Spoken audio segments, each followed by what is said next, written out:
असा आहे, सोसायटीमध्ये जो निग्लेक्टेड समूह असतो त्या समूहाला मदत करावी म्हणून ती लाडली बहीण योजना त्या ठिकाणी करण्यात आलेली आहे.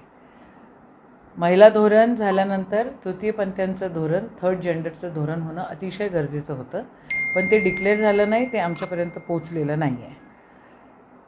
साधी गोष्ट आहे की त्यांची हालत खूप खराब असते, हे आपल्याला सगळ्यांना माहिती आहे, हे काही कोणाला सांगायची गरज नाही.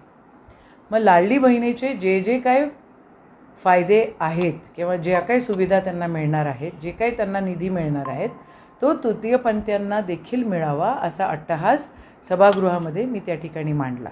पण निराशा अशी आहे की सरकारकडनं अजूनपर्यंत त्याच्याबद्दल काही पॉझिटिव्ह आलेलं नाही आहे. आम्ही आमचे मुद्दे मांडले. आमची मागणी आहे की तृतीयपंथीयांना लाडली बहीण योजनेमध्ये त्यांचा समावेश व्हावा. दुसरी मागणी अशी होती की जे तुम्ही 50% आरक्षण, 50% सूट जे देता आहे ट्रॅव्हलिंग करण्यामध्ये, बसेसमध्ये, तो देखील तृतीयपंथीयांना मिळावा, म्हणजे त्यांना तिथे हातभार लागेल.